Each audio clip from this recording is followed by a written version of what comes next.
All right, so following up on the previous tip where I show you how you can physically modify and customize your Wacom pen, in this video, I'm gonna show you how you can repurpose multiple Wacom pens in case you have them. Now, in my case, I have a bunch of these because throughout the years that I've been using Wacom devices, I sort of like kept them, so, you know, I have them lying around, but I'm gonna show you how you can repurpose these so that you can have them in your latest device, your Cintiq, whatever you have now, but you can have multiple uses for these old pens. Let's go ahead and jump straight into it. All right, so first, let me go ahead and show you the functionality or why you might want to change or customize two different pens. And so what I have here is just a quick sketch that I've been doing in ZBrush. And this is the Wacom Pen Pro or 3D Pen Pro that comes with the Cintiq. So what I've done here is that I mapped this first button to be my right click. So that way I can access this type of menus, right, anytime that I click. But I also mapped these two buttons right here to different options or different menus that I have in my custom UI in ZBrush. So I could be working on something and I can just press this button right here and I have access to all my brushes and the palette that is relevant to the brushes. But if I press the other one, I have a bunch of other tools that I can use. So I can inflate things like so. Obviously, this is not great, but I can do all of that on the fly. So at any point, I could be sculpting and I can bring in my menus with one of the buttons or the other button to bring in the other menu. So I'll show you how you can map this out and how you can do it. But the idea is that with this pen itself, I can work in ZBrush in this fashion. Now, if I'm at the different stage of the process where I'm actually starting to block out or starting a project, I might actually start with this pen, right? Not this one. And I'll show you why. So with this pen, let's go ahead and, I'm going to create something very, very simple here. Let's start with a sphere,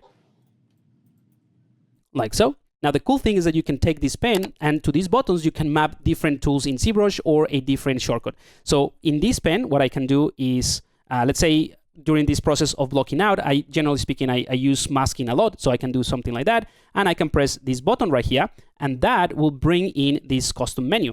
This is a radial menu from Wacom. Don't worry, I'm going to cover this in a separate tip. But now I can click on my ZBrush masking, and this brings all the features that I usually use when I'm doing this type of masking. So I can click on auto, and that's going to fill the entire thing.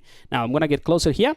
And again, I'm going to click on the button to bring in my radial menu. I want to access my Wacom masking tools. And another cool thing is that if I'm going to keep using this radial menu, I can pin it so it doesn't go away. So for example, with this mask, I can go ahead and shrink it and keep clicking on that so it shrinks. But if I want to sharpen it, I can just boost that mask again, like so. I can hide the mask or bring it back. I can invert it, and I can use things like grow, this sort of thing, right?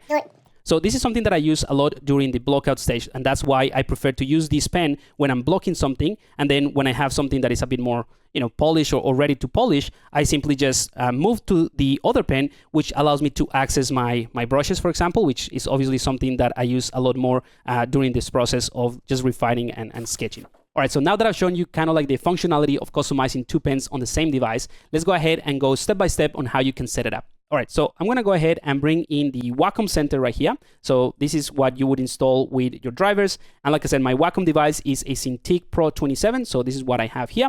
And you'll notice I have this Pro Pen 3, this one right here, and the Pro Pen 2. So those are the two pens that I use the most, like I said, for different stages of the process. And by the way, on a side note, these pens recognize the software that you're using, and because I use ZBrush a lot, I can use this too. But if you use Photoshop or any other software, you can customize them depending on the software. So if I use another software, I can customize the two pens to do a completely set of different things in that software. And when you switch between software, it will recognize what the action or the intended action or shortcuts would be. Now, all we have to do to customize something is either click on one of these images here or just directly click on this. I'm going to click on the Pro Pen 3. And then we have the visual of the pen, and then we can go ahead and click on any of these buttons to customize it. Now, at the bottom, you have all the specific apps that you might use. Currently, it's set to all other applications because I'm in the Wacom Center. That's the active window. And this is the default setting. So essentially, if you don't assign any specific shortcuts to your pen in different software, these are the ones that is going to be used. So I have erase, middle click, right click, and click, right? But if I click on ZBrush, you'll see that this changes. So I have Alt Q and Alt A. So these are the shortcuts that I have assigned to these two palettes that I mentioned before. Now, if we go back into ZBrush and I press the Alt Q, that's going to bring this palette. And if I press the Alt A on my keyboard, that's going to bring this other palette, right? So Alt Q and Alt A are my custom palettes. And you can customize shortcuts in any software. That's what I've done in ZBrush.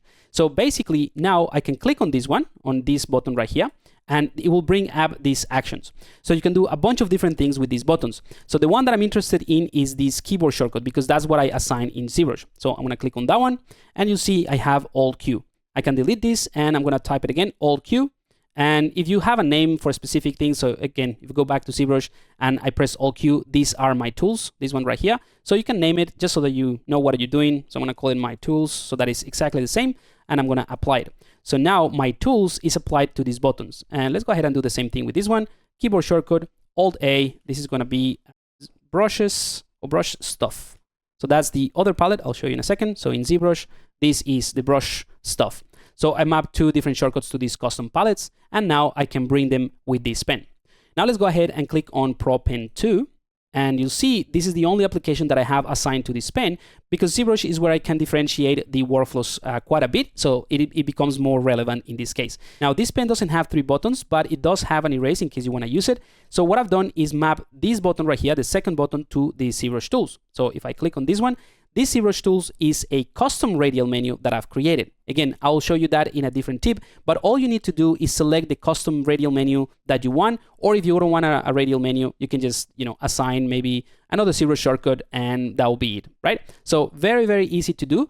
And depending on which pen you use, Wacom will actually recognize it and give you those access or those shortcuts to the pen. All right, so that's it for this tip, but stay tuned, because in the next video, I'm going to show you how you can customize and create your own radial menus. I'll see you there.